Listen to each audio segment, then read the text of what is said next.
Muito bem, gente. Vamos dar continuidade aqui ao nosso estudo, então, né?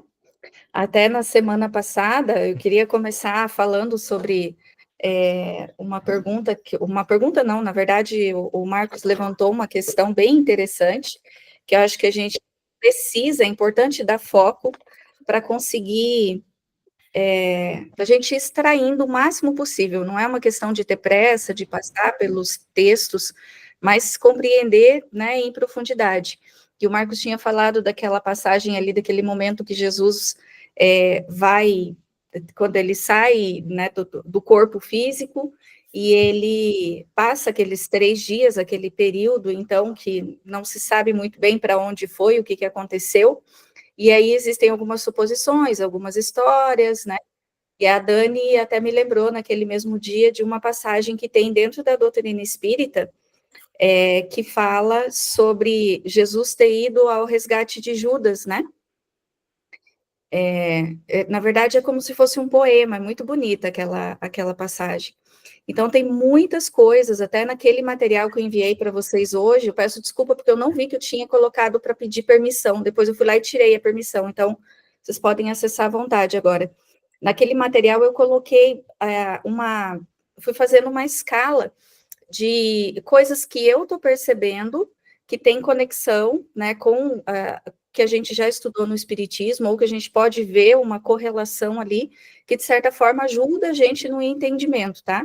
E tem alguns contrapontos lá também, que eu vejo do cristianismo, do catolicismo tradicional, alguns extremos, né? Coisas que não fazem o mesmo sentido. Então, ali tem, vocês podem ir verificando e me ajudando também, trazendo de lá, comentando, coisas que vocês percebam que vai fazer sentido, que vai anexar aqui ao desenvolvimento do estudo do dia. É bem interessante. Podem também acrescentar coisas lá, então pode colocar. Como eu coloquei também para fazer uma correção no chat, eu pedi para o chat GPT organizar, colocar em ordem alfabética, dar uma ajeitada. Então, eu percebi depois que ficou algumas palavras que ele não entrega tudo direitinho, ele deu, em vez de organizar, tirou alguma coisa.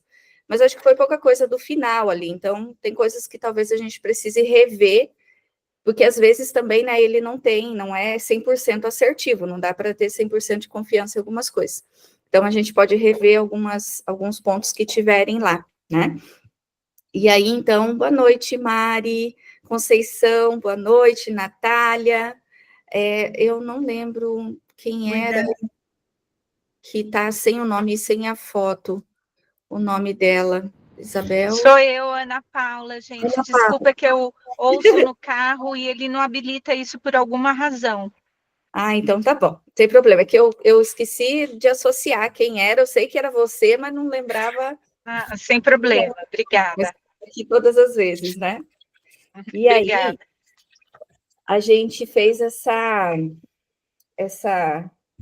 jogada de ler a introdução lá e vir aqui já para o primeiro livro de Psicosofia para fazer esse comparativo. Então, tem um trecho aqui, eu até anotei no meu caderno, e eu estava vendo ontem, que era a página exatamente onde falava sobre aquela questão. Eu tenho, assim, uns 30 cadernos de anotação, gente. Fora bloco de celular, fora tudo que está no computador. É 1 milhão de coisas. Eu só queria trazer isso para a gente falar. Se alguém quiser comentar alguma coisa sobre isso, sobre essa correlação, eu vou achando o trecho aqui para a gente conversar.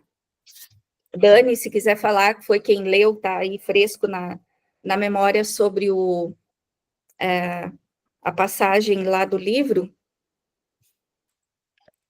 Deixa eu até ver aqui, você falou qual livro que era. Eu nunca lembro se é o Boa Nova. Oi, fui pegar uma caneta que eu tinha esquecido. Não, não é Boa Nova. Peraí. Eu também, porque né, você sabe, eu sou uma leitora, não uma estudiosa. Mas eu sei que eu li. Eu lembro que eu li as coisas. Eu sou bem ruim de Mas acho que ali onde eu te mandei deve Coração e ter. Vida. Hã? Coração e Vida. Isso. Maria Dolores, né? É. Uhum. Pode ser, se você quiser contar o que você leu lá.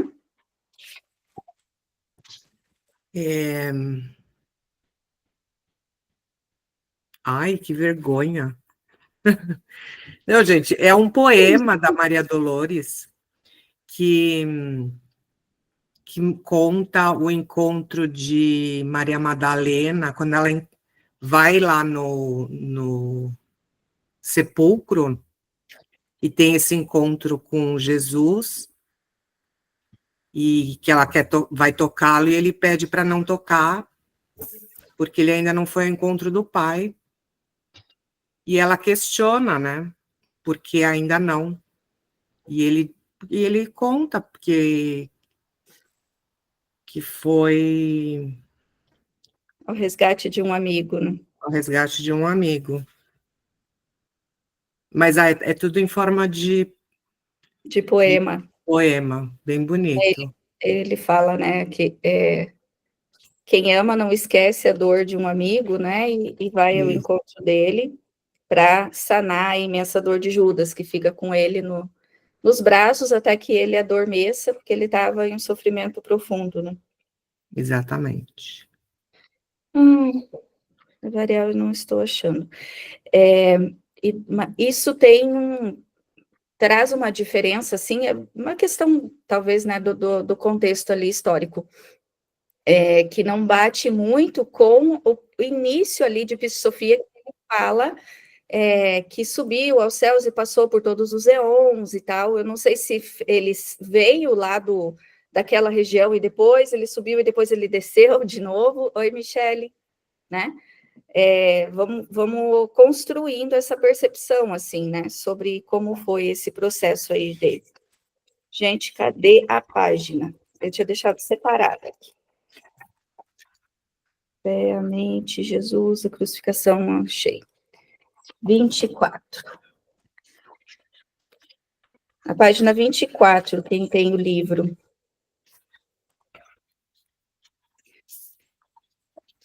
Depois a gente retoma, tá? Só para esse assunto, para esse tema, a gente conseguir englobar um pouquinho ele. Então, ele fala ali no primeiro, segundo, terceiro parágrafo, ó. No texto de Pissofia, Jesus narra a seus discípulos que, após colocar a sua veste de luz, ele inicia sua ascensão ao alto, passando por todos os planos, a partir do firmamento, das esferas e dos eons. Isso aqui que eu tinha falado antes. Então, se alguém quiser depois pegar no dicionáriozinho que eu enviei lá, tem tudo lá, tem o que são os eons, o que é a própria veste de luz, e podem ir ajudando aqui a comentar, porque vai ajudando todos nós até a fixar o que significa cada coisa, né?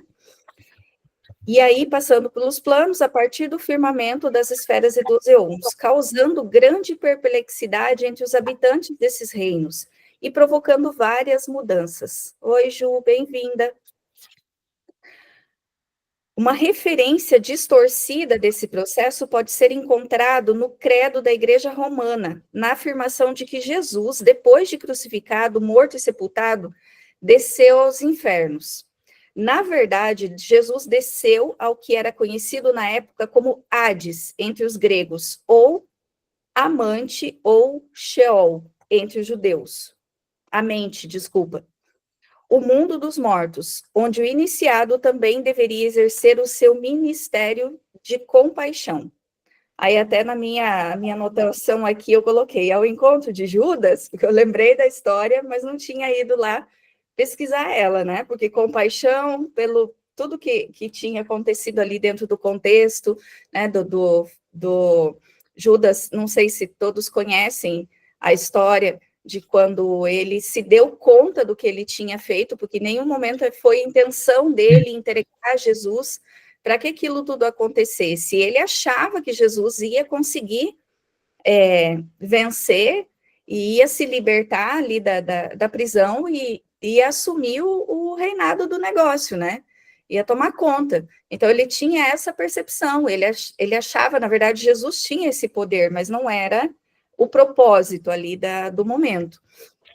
E aí, contudo, quando Judas percebeu o que ele tinha feito, ele entrou em parafuso, ele entrou num conflito tão grande que ele não viu saída a não ser o suicídio, né? E o sofrimento dele foi imenso. E aí que vem a gente anexa com essa história lá do livro que a Dani trouxe para nós, que Jesus vai, então, ao encontro de Judas para fazer o resgate desse amigo que estava em sofrimento. Porque, de certa forma... Não foi um resgate, né? Foi um consolo. Verdade. De certa forma, sim. Houve o equívoco de Judas, né? Houve o movimento ali, mas existia dentro do contexto, da experiência, a situação ela ia acontecer de um jeito ou de outro, né? Então, como se Judas foi ali quem fez, quem cometeu a injustiça, ou quem deu o aval para o ato acontecer. Então, de certa forma, Jesus ele tem essa compreensão, tanto que no momento que ele fala lá na cruz, né, para que Deus perdoe, porque nós não sabemos o que fazemos, né, que a gente é muito mais ignorante do que mal. Judas foi um exemplo disso, um exemplo de ignorância, e não de maldade, ele não fez aquilo por maldade. Então, para Jesus, era leve essa compreensão. E aí, ao meu ver, né, esse ministério da compaixão faz alusão ou tem essa conexão com essa história daquele livro que narra esse contato, né, esse acolhimento que Jesus foi fazer a Judas do sofrimento dele depois do desencarne. E prosseguindo com sua passagem pelos diferentes eons, Jesus finalmente encontra Piste Sofia, triste e chorosa, fora de seu lugar de origem, o 13º eon. A história desenvolve-se ao longo de várias etapas, agora contando com a ajuda prestada por Jesus, seu par, para que Piste Sofia liberte-se dos seus algozes, retornando ao seu lugar de origem. Então, aqui ele já vai entrar lá no contexto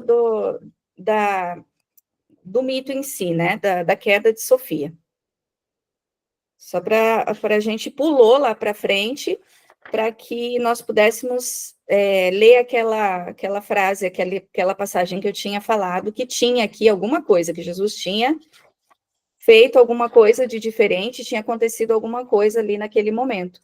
E aí ele coloca aqui também, né, que é como se existisse aquela referência distorcida do processo que pode ser encontrado na Igreja Romana, na afirmação de que Jesus, depois de crucificado, desceu aos infernos.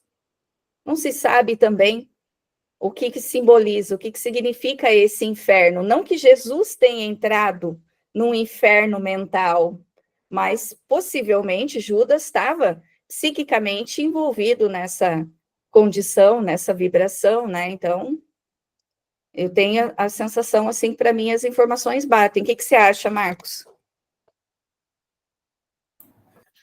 Dani, eu fiquei curioso também, eu fui pesquisar um pouquinho, tentar entender. O Jung escreveu um livro, na verdade é Aion, mas é a tradução de Éon. Uhum. Tem as duas formas, ali no dicionário tem mesmo. E ele tem um capítulo que ele fala dos símbolos gnósticos do si mesmo, né, do self. Então ele também entra mais a fundo nisso, mas ele faz uma abordagem mais psicológica dessa questão, né? Uhum. Mas eu acho o seguinte, tudo é reino de Deus, né?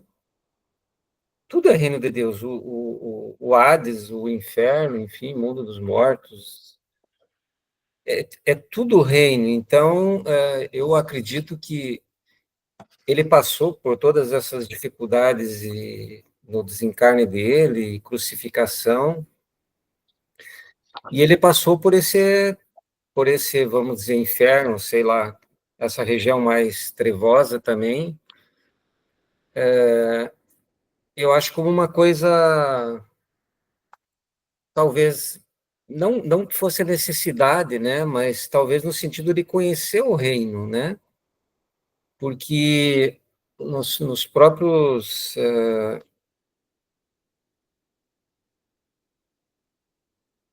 Ficou sem som, Marcos. Fechou seu microfone. Nos próprios, a gente... no próprio Céu, Purgatório e Inferno de Dante Alighieri. Não sei se alguém já teve a oportunidade de ler, mas é muito legal ler.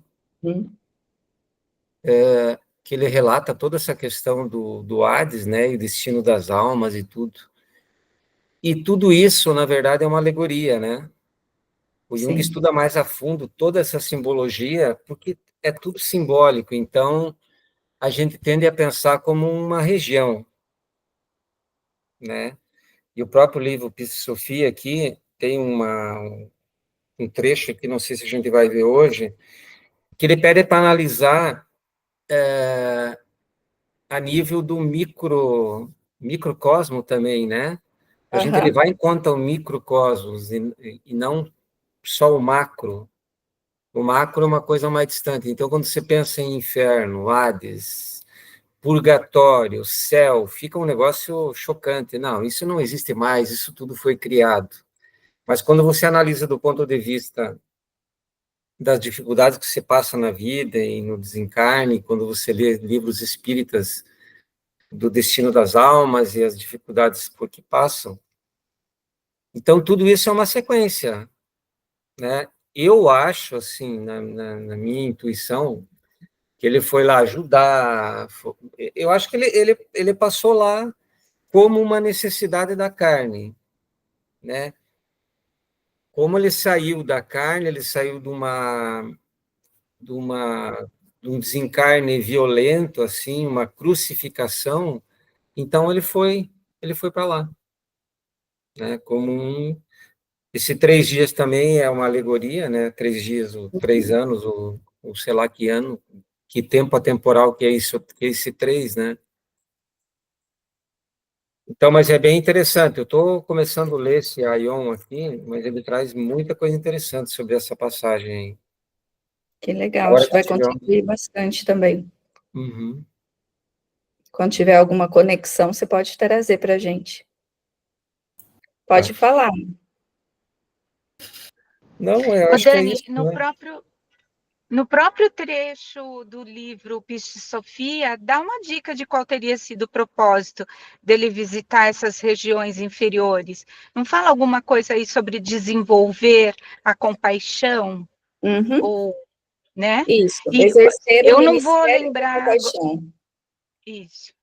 Eu não vou lembrar as referências de todas as fontes que eu leio, estudo e ouço, porque eu vejo muita coisa no YouTube também, mas me parece que pensando em Jesus, nesse ser crístico tão amoroso, em toda a missão dele na Terra, não seria nem coerente ele vir à Terra, ajudar aqui os encarnados no nível da matéria e deixar de dar a sua contribuição a essas zonas inferiores dos desencarnados ligados ao planeta, porque na verdade são os mais sofredores.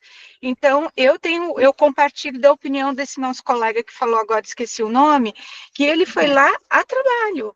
Ele foi lá a trabalho, levar um pouco do consolo, da luz dele, da esperança. E se eu não estou enganada, porque eu para fonte sou terrível, eu sou que nem a nossa colega que falou, eu sou leitora, né? Não sou estudiosa. E aí eu quero puxar as referências e não me lembro exatamente. Mas eu só vou dar essa referência porque eu sei, você comentou alguma coisa não sei se foi você, Dani, de alguma coisa da Mônica de Medeiros ou não, em alguma desses nossos encontros.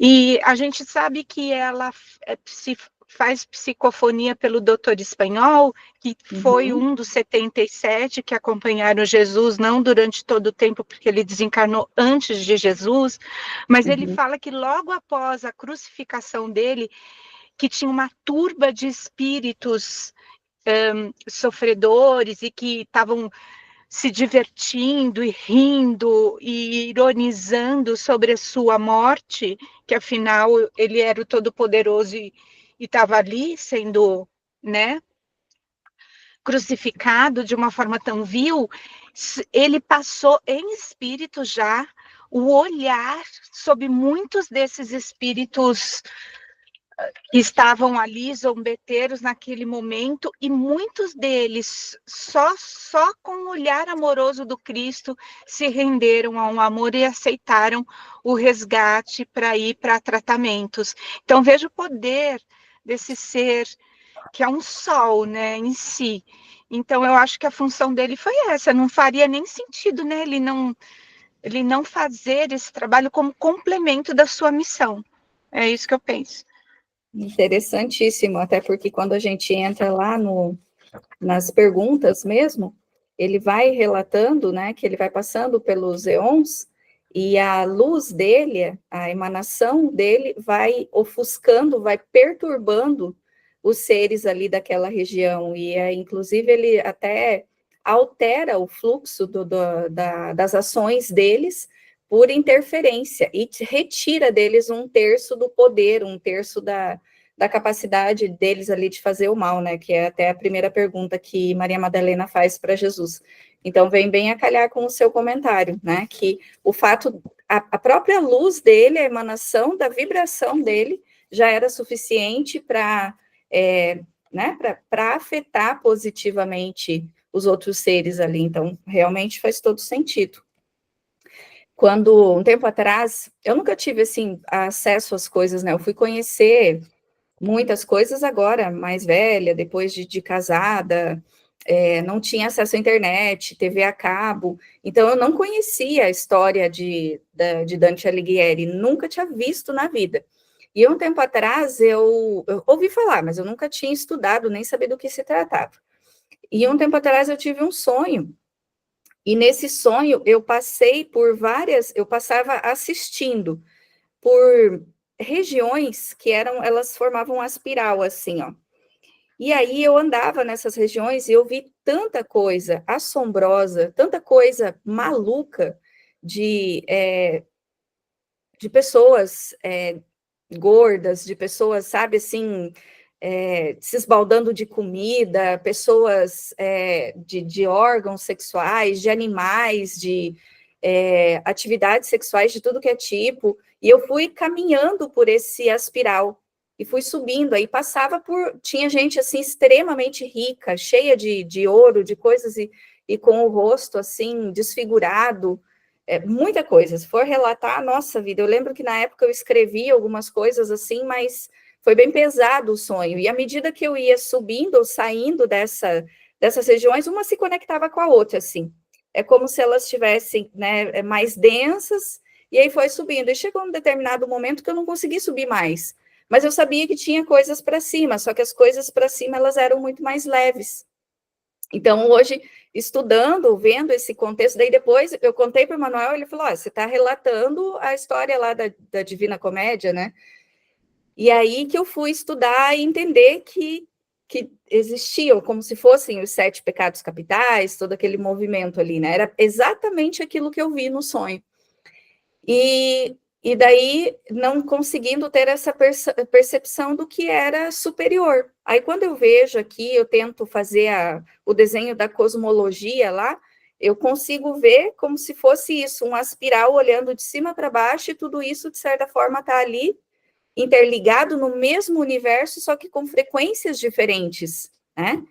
Então, para mim, faz muito sentido isso também, de que Jesus foi a essa região, que ele passou por ali, dentro desse processo, desenvolvendo o Ministério da Compaixão, tanto para auxiliar Judas, quanto também para fazer esse acolhimento, essa emanação de luz a todos os outros, né, seres que estavam ali, que poderiam se beneficiar daquele momento.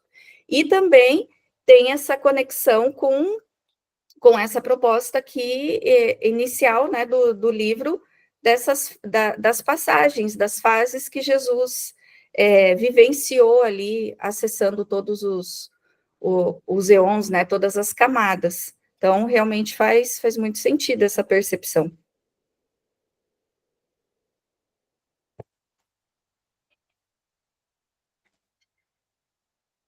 Continuamos?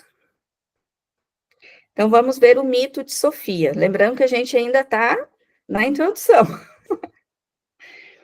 Por que Jesus nos transmite ensinamentos tão profundos através de um mito? Obviamente, porque esta é a forma tradicional mais apropriada para ministrar esse tipo de ensinamento transformador.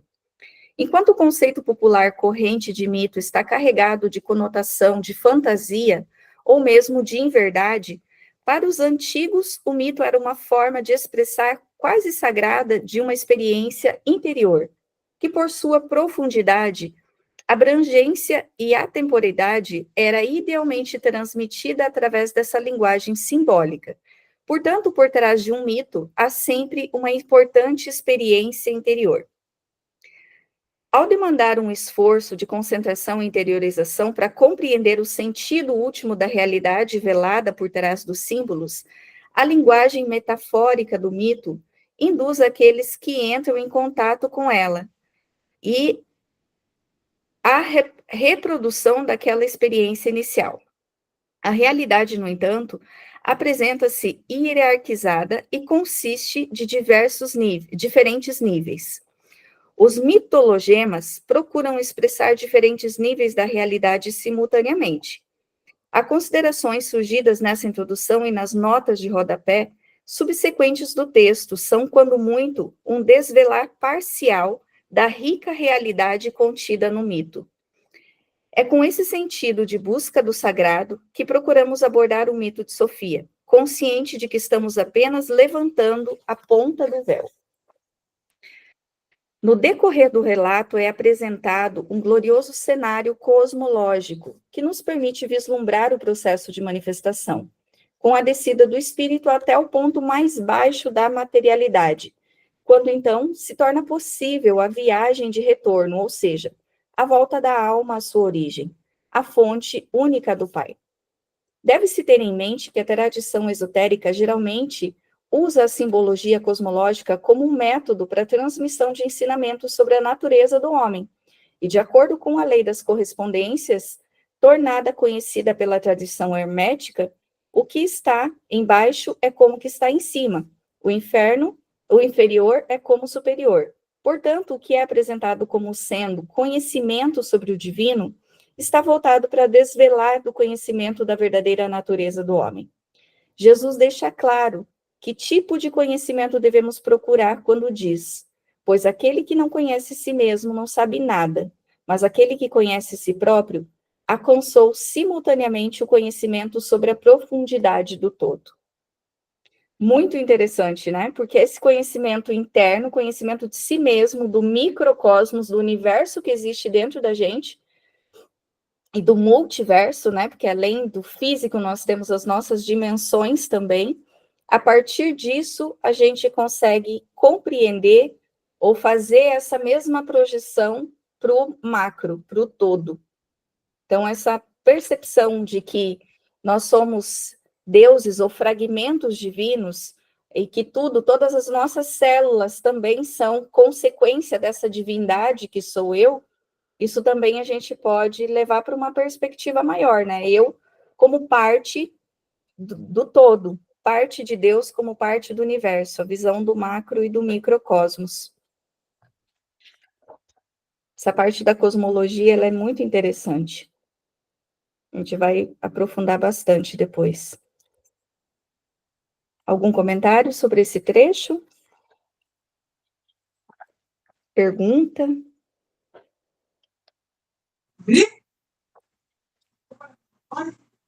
Dani, eu acho só um comentário bem básico, porque essa leitura, esse trecho principalmente, nos remete àquela ideia de Jesus em nós, né? De que o reino de Deus é dentro da gente, né?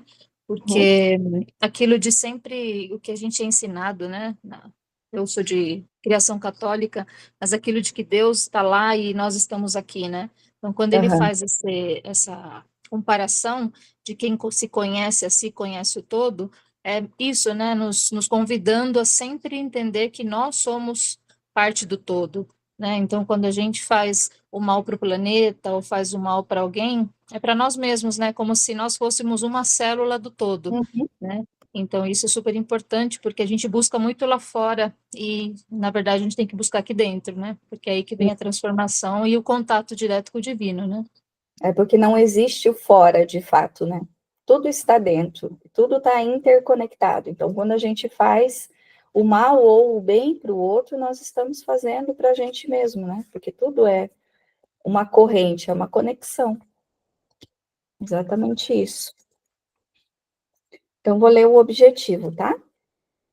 O objetivo do mito. As ações de um mestre têm sempre objetivos mais amplos do que conseguimos perceber. Vimos que a forma como o texto é apresentado tem um importante valor pedagógico, servindo como instrumento para o desenvolvimento do discernimento e da intuição nos discípulos. Porém, o seu objetivo maior é, sem dúvida, a transmissão do seu conteúdo, a instrução sobre a meta final de todo ser humano, ou seja, o retorno à alma à casa do Pai. O retorno da alma à casa do Pai. As instruções revelam ainda que, de forma velada, os passos que devem ser tomados por todo aquele que decide trilhar a senda da perfeição, que leva à libertação final da alma. A senda é simbolizada pelas metanoias de Pissophia, por ter pecados ao deixar a sua região de origem sem o seu par. Com essas transformações interiores, Pissophia vai vencendo progressivamente os apegos às coisas do mundo, reorientando a sua mente de gratificações da sua natureza inferior para o mundo da realidade, o mundo luz. Então, as metanoias são os conflitos, né? As transformações que vão acontecendo a partir dos conflitos, tá? Se alguém quiser anotar ali, já está lá no nosso dicionário isso também. Os dois principais personagens do mito são o próprio Jesus e Pissophia. O papel de Jesus parece mudar a todo instante. Isso aqui é uma coisa que nós vamos precisar prestar atenção, para a gente não se confundir e entender o que está sendo dito. Num determinado momento, ele é o mestre, ministrando instruções a seus discípulos.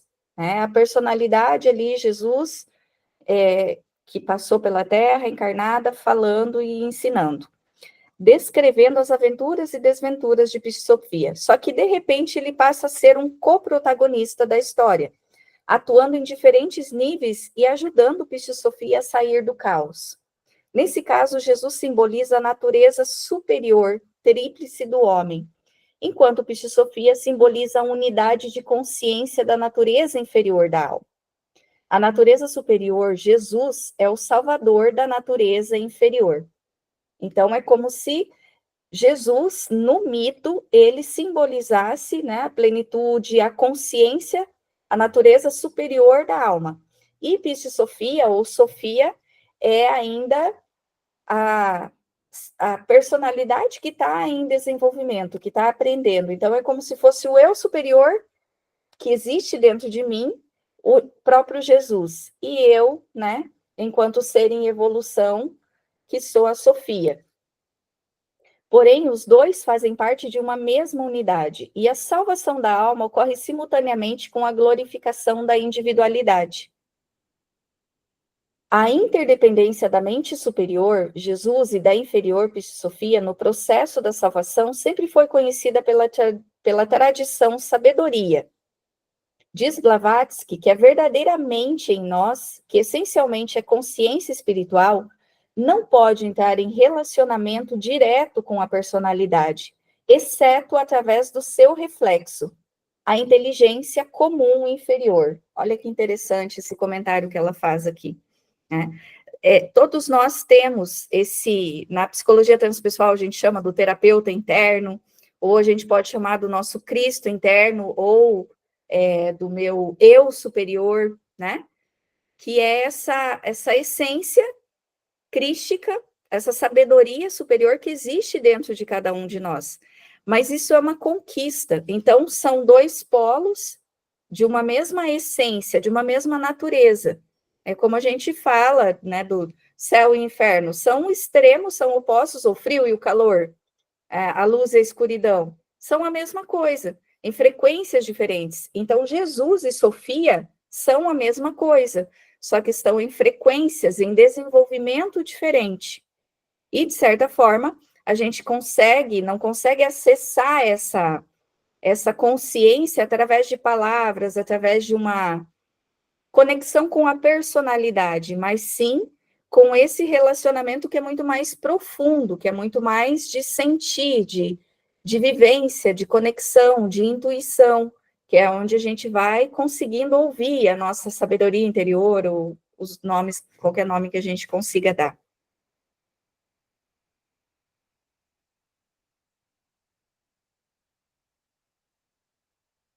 Compreendido até aqui? Para que possamos entender a razão de Jesus ser apresentado como par de Pisci-Sofia, é necessário retornar ao início do texto, quando Jesus explica a seus discípulos o que havia sucedido com ele, por ocasião da sua ascensão ao céu e retorno 30 horas mais tarde envolto em luz.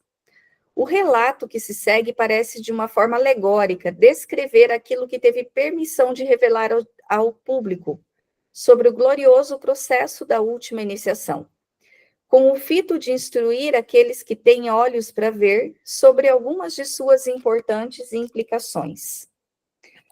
Interessante esse pontinho aqui, gente, olhos para ver. Ele traz essa proposta de profundidade. Jesus fala isso, né? Eu acho que é no Evangelho, acho que deve ter uns 3 evangelhos onde ele fala isso, que veja quem tem olhos de ver, né? A gente entende que ver é um ato fisiológico, mas não é. Enxergar é fisiológico. Então, eu estou enxergando vocês, mas não necessariamente eu estou vendo vocês.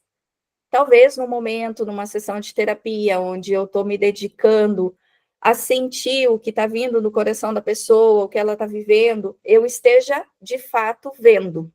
Mas, nesse momento, eu estou só enxergando. Então, essa é a proposta aqui, que veja quem tem olhos de ver. Ou seja, para que a gente vá buscar ou sentir o que está além daquilo que é muito concreto, que é muito objetivo, que é materialmente é perceptível. Então, é isso que Jesus faz nesse movimento aqui. Ele busca incentivar os discípulos a perceberem aquilo que está além do que o fisiológico pode captar. Então, o sentido das coisas, a intuição. E aí ele usa muito as alegorias para fazer isso, né? Para desenvolver a percepção, a intuição, o discernimento, o bom senso, e assim vai indo.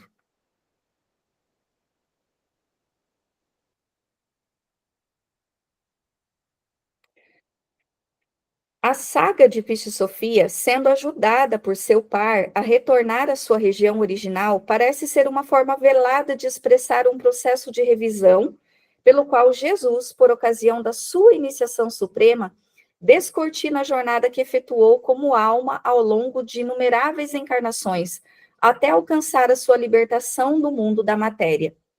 Lembro que tem um trecho que Jesus fala, eu já não sei se eu li lá para frente ou se a gente comentou, mas que Jesus fala que ele veio do primeiro mistério, que é também o último mistério, né? Então, é como Pisci-Sofia também. Ela vem do primeiro mistério para ela retornar. Então, é como se Jesus ele ajudasse nesse processo dela, para que ela volte, então, a sua natureza, volte ao contato com a sua natureza.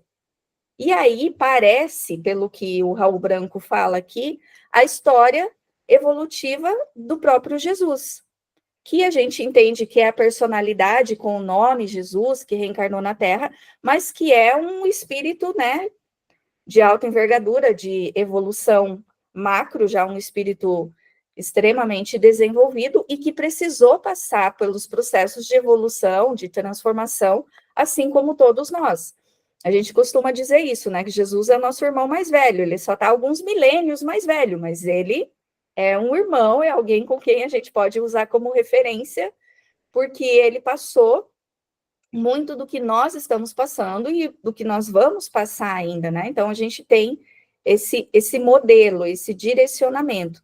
Então, é mais uma, de certa forma, uma comprovação de que essa é a história do próprio Jesus. E ele vai trazer isso simbolicamente, claro, porque ele não tem como contar, em tal encarnação eu fiz tal coisa, eu passei por isso, eu era fulano de tal, né? Porque vem toda a trajetória. Imagina quanto de tempo a gente não consegue nem cronologicamente mensurar todo o processo, né, que ele levou, até porque o tempo também é relativo à nossa percepção, não é uma linha reta, né? Então, traz essa ideia, então. Inferimos que se trata de um processo de revisão da jornada da alma por ocasião do sacrossanto processo da iniciação máxima, que encerra o ciclo de aprendizado do iniciado como ser humano, pelo paralelo que existe com o processo de revisão da vida por ocasião da morte das pessoas. Esse paralelo é conhecido como lei das correspondências e também como lei dos princípios herméticos. Aqui já aparece o Caibalion de novo, segunda vez em pouquinho tempo, de Hermes Trismegistus, né, que é o suposto autor do Caibalion, que não é uma pessoa só. A lei das correspondências póstulas que o que está em cima é como o que está embaixo e o que está embaixo é como o que está em cima. Essa lei expressa o fato de que existe uma correlação harmoniosa entre os diversos planos da manifestação. Nesse sentido, é dito que cada plano da manifestação é um reflexo do plano que está em cima. Consequentemente, o estudo do micro, mais acessível ao pesquisador, pode levar por inferência ao conhecimento do macro. Então, é como se fosse um gradiente, né? Os planos formam esse processo gradiente de evolução, mas seguindo da mesma natureza. Então, o reflexo do plano que está acima, e acima, gente, não é localidade, não é escala. Acima é de frequência, é de elevação, então não é de lugar. Então, aquilo que a gente percebeu, né? Que não. Eu tenho essa sensação, tentando trazer, às vezes, para uma perspectiva mais material, desse espiral que vai evoluindo e que se conecta, que passe um pelo outro. Então, a evolução, ela está dentro desse contexto. E quanto mais denso, mais baixo, digamos assim, mais inferior, mas não em questão de lugar.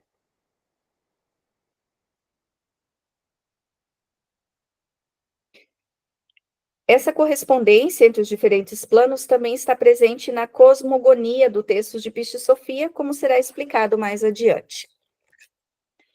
Mas o que significa esse processo de revisão da vida e o que ele tem a ver com a história de Sofia?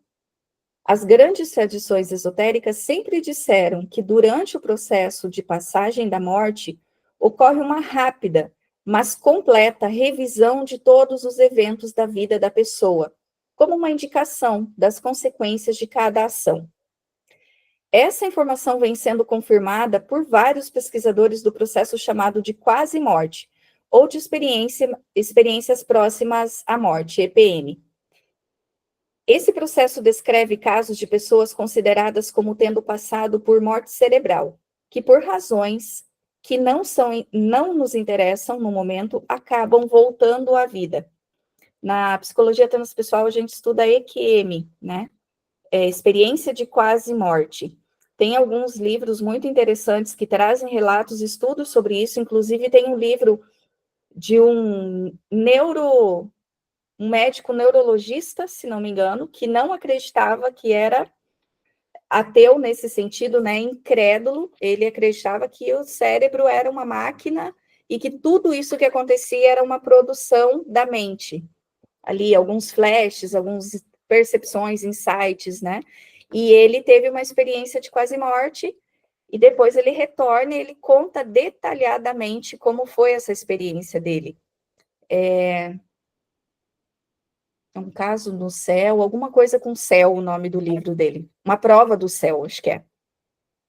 E aí ele relata, em mínimos detalhes, a experiência de ter ido, visitado um plano espiritual, de ter conversado, ter recebido informações, ter tido percepções sobre ele mesmo, sobre a existência, sobre o todo. E aí ele volta com todas essas informações extremamente claras e escreve esse livro. Uma pessoa que não acreditava, que era estudioso, era um cientista e que tinha uma percepção totalmente material dessas experiências, né? Então, é muito interessante a gente ler esse livro dentro da matéria aqui de EQM. Então, ele faz um comparativo, né? Que algumas linhas religiosas, alguns estudos, inclusive o de EQM, o EPM, falam sobre esse momento ali da pré-morte ou da morte, de que toda consciência ela vem à tona. É como se fosse, então, o julgamento, né? O julgamento final que a gente vê na Igreja Católica. O final, não, o julgamento da própria pessoa. O final é quando vai reunir todo mundo e Jesus vai voltar, né? Então, essa percepção que a pessoa tem quando ela deixa o corpo físico, e aí ela se depara com a própria consciência. Porque o juiz que nós temos não é fora. A gente acha, né, ou foi induzido a acreditar que São Pedro vai estar lá com a nossa listinha esperando, olha, você fez isso, você fez aquilo, você vai para o céu, vai para o inferno por conta disso, tem tal e tal dívida, né? Mas, hoje, entendendo e aprofundando essa percepção, nós sabemos que o nosso maior juiz somos nós mesmos. Então, quem é capaz de nos levar para o céu ou para o inferno simbolicamente é a nossa própria consciência. É aquilo que a gente tem de percepção sobre si mesmo. E isso acontece ali no momento da morte ou da quase morte, como relatos e alguns estudos trazem. Dani, só um comentário. Eu li esse hino da Pérola, que a gente ficou de ler, né? Algumas coisas esclarece, porque eu sempre tive dificuldade de entender espírito, alma. Uhum. Espírito, alma e corpo. Então, o espírito é o todo, né? Nós somos um espírito criado independente do todo, mas fazemos parte do todo, como espírito. Quando a gente é criança, enfim, ou está no mundo espiritual, vive nessa época paradisíaca, vamos dizer, né? A única maneira de criar consciência talvez seja encarnar. Então, por isso que ele fala aqui no texto em alma inferior. Então, a alma é o espírito encarnado que está cumprindo essa missão de criação de consciência. Então, ele vai se separar do Pai, ele vai se separar, é uma parte do espírito que se separa, vem, encarna, vai passar por todas as dificuldades, né? E, enfim, vai acabar criando consciência e desencarna. Alguma coisa ela vai levar da encarnação, algum desenvolvimento, e aí ele é um espírito independente, mas que está fazendo parte do todo. Aí ele vai para o mundo espiritual, enfim, né? Mas é interessante porque essa ânima é descrita, né? Essa alma que está nesse processo, ela tem que ser diferenciada. Não sei, para a gente conseguir compreender isso, a gente tem que separar na cabeça alma de espírito. Senão eu não consigo compreender isso, porque o espírito está muito ligado a Jesus, né? A Deus. É esse espírito que vai nos resgatar como ânimas encarnados, como uma alma que está aqui num processo evolutivo. Né? Como ele está descrevendo isso? Então, eu sempre tive dificuldade, né? Corpo é mais fácil, ele é palpável, né? O corpo, né? Mas, assim, alma e espírito, eu sei que não são duas coisas. Talvez ela seja uma coisa só com duas dimensões, alguma coisa nesse sentido. Mas a minha dificuldade é separar isso. Tá. A minha percepção sobre isso, eu não sei se eu estudei isso em algum lugar, e se faz sentido também. Mas quando o espírito, né, ele é um fragmento do todo, né? É como se Deus fosse o grande espírito, o todo, e existe Jung chama de individuação, né? Quando você se uma célula de Deus. Isso seria o espírito. Na minha percepção, a alma é a junção ou a conexão desse espírito com o corpo que gera uma alma. Mas eu não sei se também se para por ali. Só que em determinados contextos, em determinadas leituras ou literaturas, usam espírito e alma para definir basicamente a mesma coisa, né? E aí eu acho que gera também uma confusão para a gente. Eu tenho essa percepção, essa diferenciação, porque eu também gosto de fazer isso para conseguir entender o que é cada coisa, né? Eu tenho essa percepção de que alma é como se fosse o espírito encarnado. E ali gerando uma personalidade específica. Então, eu hoje, Daniele, sou uma alma. A hora que, enquanto espírito, eu deixar o corpo, não é mais uma alma se movimentando no mundo. Eu volto para a minha essência espiritual, que é o acúmulo de todas as personalidades e todas as experiências que eu vivi no passado, mas eu já não sou mais a alma da Daniele, né? Eu não tenho...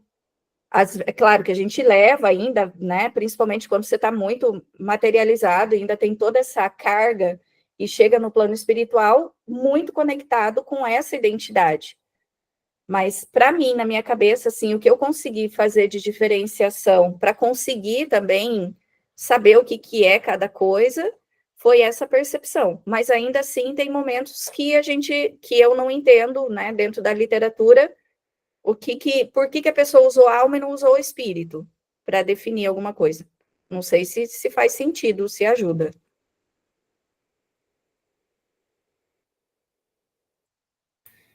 É porque numa determinada etapa da vida você tem que diferenciar o que é tua alma do que é Deus, né?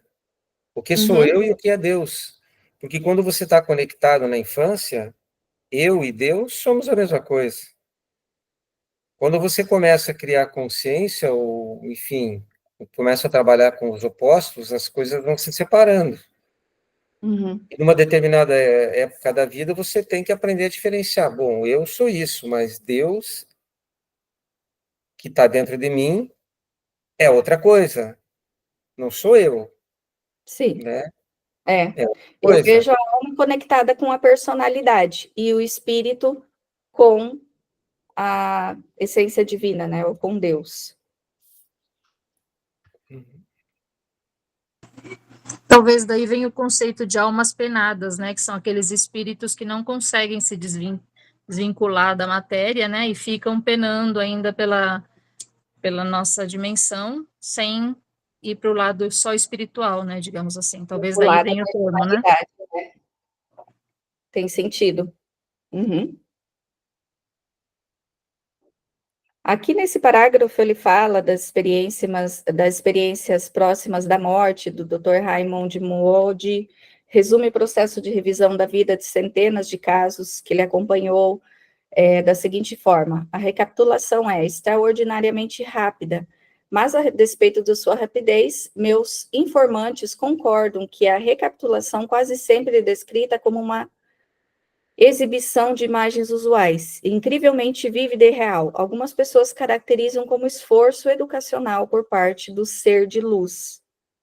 Aqui está descrito vida depois da vida, lá no livro.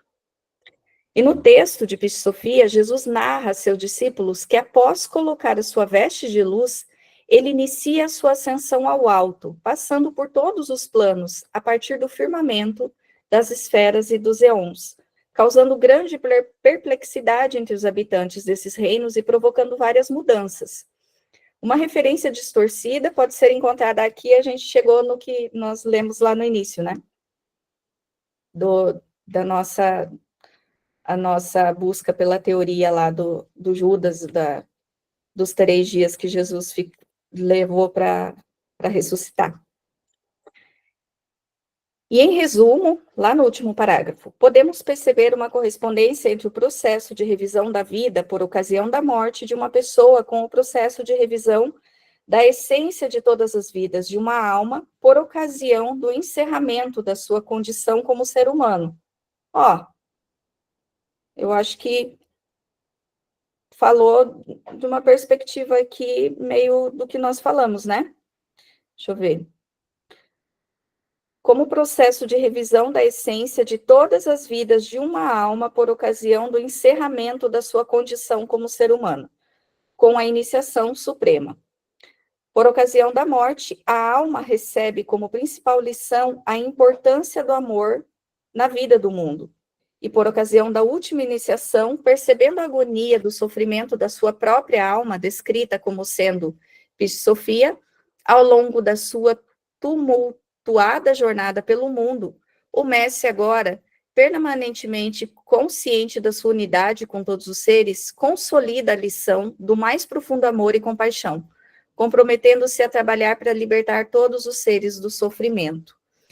Então, Marcos, não sei se faz sentido, mas para mim agora, Piscofia simboliza também a alma. Em estágios, né? Em cada experiência reencarnatória que ela passou, ela era Piscofia, né? Era a alma, e aí passando por toda essa conexão. E o Mestre, agora permanentemente consciente de sua unidade com todos os seres, consolida a lição mais profunda do amor e compaixão, que é a mais, né, o ápice de todas. Essa hipótese ganha força com a declaração de Jesus após retornar do céu envolto em 3 mantos de luz. Lá no dicionário também tem os 3 mantos de luz, se não me engano.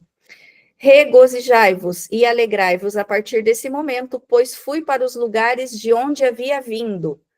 Então, ele veio lá do primeiro mistério e ele retornou ao primeiro mistério, que é também o último mistério.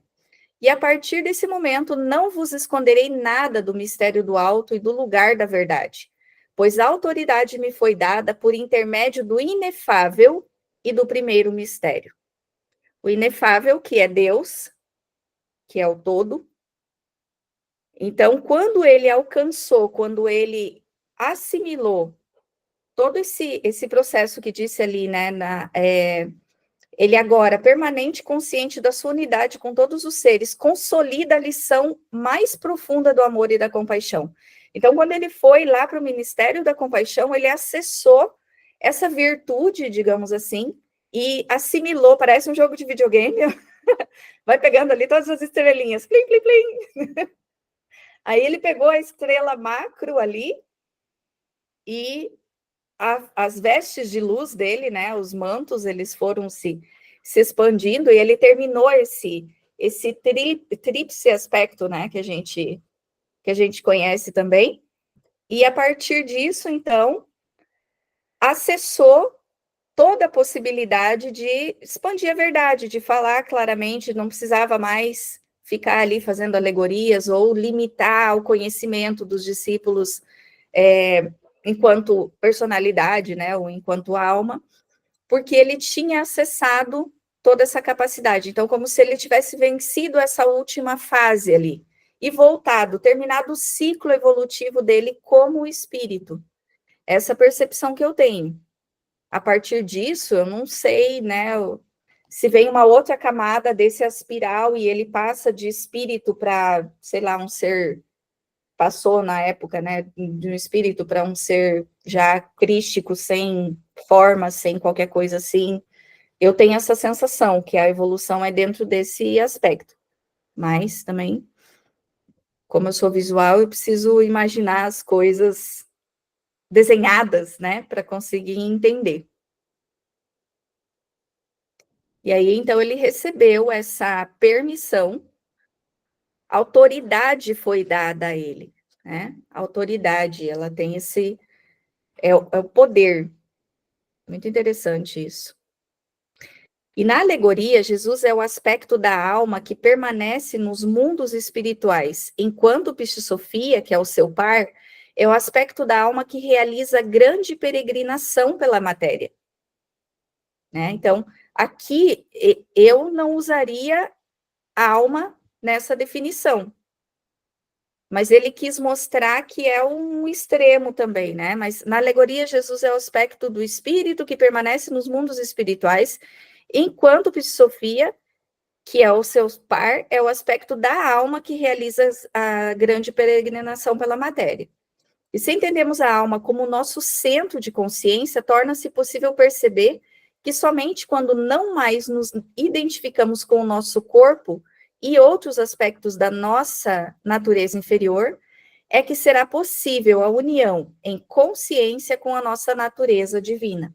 Então, quando a gente vai se desprendendo das personalidades, e se conectando com o que é essencial. Dentro da psicologia transpessoal, a gente estuda muito bem isso. O ser essencial e o ego.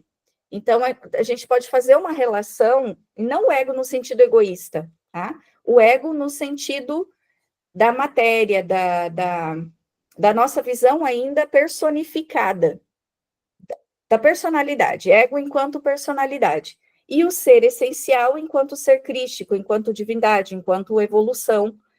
E aí essas duas coisas que se complementam. O ego faz parte, o ego é como se fosse a carroça, o carro que conduz o espírito, né? Que é o ser que está ali dirigindo de alguma forma, até que não seja mais necessário. Então ele vai se diluindo, se dissipando. Não existe um combate ao ego, não existe derrotar o ego, mas sim transmutar. O desenvolvimento das virtudes é um processo de transmutação.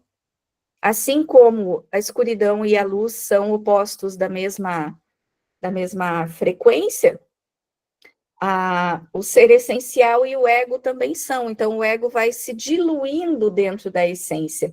É isso que vai acontecendo no nosso próprio processo evolutivo. Então, Sofia é também, a gente pode dizer também que Sofia é o ego e que Jesus é o ser consciencial, né? Visto dentro da perspectiva transpessoal. Comentários? Todo mundo tão compenetrado.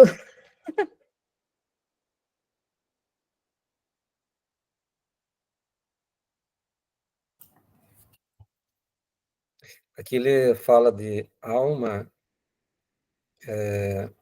como centro da consciência. Uhum. Teresa d'Ávila escreveu bastante sobre isso. Ela escreveu muito sobre o centro da alma, né? Quando ela descreve lá o castelo interior dela. Uhum.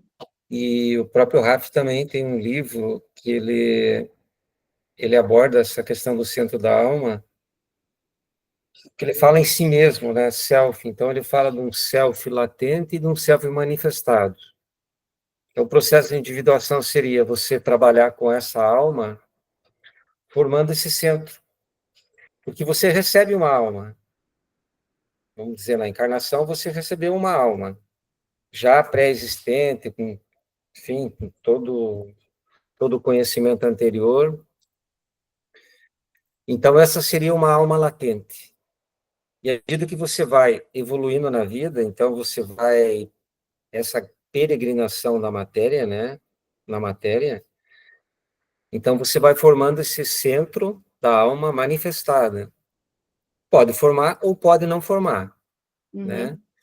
Então, esse seria o processo de individuação da vida, né? Que você vai passar pelas etapas da vida, a tua alma vai evoluir de uma alma latente com o que você recebeu para alguma coisa manifestada que você adquiriu em vida. E talvez aí você desencarna, enfim, essa vai ser a tua prestação de contas. Você veio com tais talentos e você desenvolveu alguma coisa, enfim, tua alma evoluiu, ou ficou parada, não sei, né? Nesse sentido. Mas eu achei interessante porque ele fala aqui centro de consciência, né? Então, que está tratando do aspecto de alma, né? Uhum. Esse penúltimo parágrafo aqui complementa. Visto sobre outro ângulo, o controle e a integração da nossa dualidade funcional, que é o eu superior, eu inferior, ou, né, Sofia e Jesus, Jesus e Sofia, ou o ego, o self e o ego, que ali está ao contrário, possibilita que alcancemos a consciência da nossa unidade existencial. Eu acho que é isso que você falou, Marcos. No texto, isso ocorre depois de 24 etapas no caminho da transformação interior de Psi-Sofia.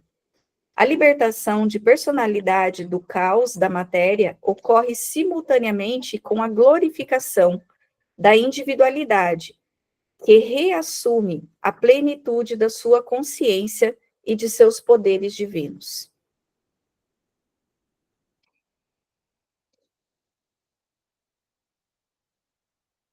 Então, são 24 etapas, que eu acredito que seja um número também simbólico, né? Não foram 24 encarnações que Jesus relatou, mas talvez 24 virtudes, mistérios que ele acessou para conseguir fazer toda essa, e um deles, né, ou talvez o último ali, foi esse do amor e da compaixão.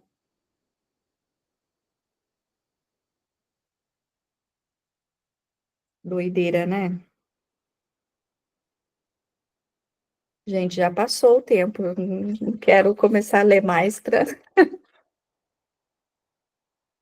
A gente nem combinou no início, né? Você ia fazer 1 hora, 1 hora e meia, mas eu tô seguindo 1 hora aqui para vocês não pararem de vir.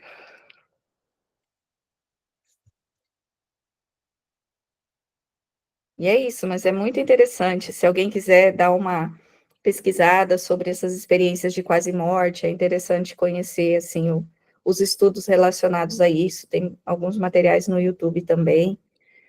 E ler. Depois você podia compartilhar, Dani, lá no grupo, aquele link que você me enviou com o poema de Judas, né? Se alguém quiser ler. É interessante, é muito bonito. Tocante, na verdade. Eu mando, sim. Aquele site, ele tem tudo do espiritismo, você viu, né? Tudo do Chico, do Kardec Bastante. e da Bíblia. Muita coisa. E aí a gente vai buscando essas conexões, né? Porque Dá para pesquisar por cronologia, por palavra. por palavra-chave, né? Que daí traz o conteúdo. Isso aí, e eu coloquei lá também, naquele material lá, que a gente vai acrescentando ele, né? Essas diferenças a nível da gente conhecendo, tá? Não é um estudo espírita, e nem um estudo contra qualquer linha religiosa, é para a gente entender e fazer as correlações e ir buscando o que é mais, né, o que faz mais sentido, o que é verdade para nós, o que ajuda a gente uma compreensão mais profunda. E aí, se nós precisarmos pegar, seja do que for, a gente vai para ir tendo essa percepção, né? Então, aquele texto lá é um poema muito, muito interessante, assim, é bem legal. Isso? Finish para hoje? Então, tá bom. Bom que ninguém está tendo perguntas. Isso é ótimo. Não me coloca em saia justa. Tudo bem, gente. Então, na próxima segunda, a gente estuda mais um pouquinho. Tá? Daí, lembrem, quem quiser acrescentar coisa naquele material lá, se perceber alguma palavra, alguma coisa, pode ir lá e pôr. Tá bom? Um abraço, então. Até segunda. Tchau.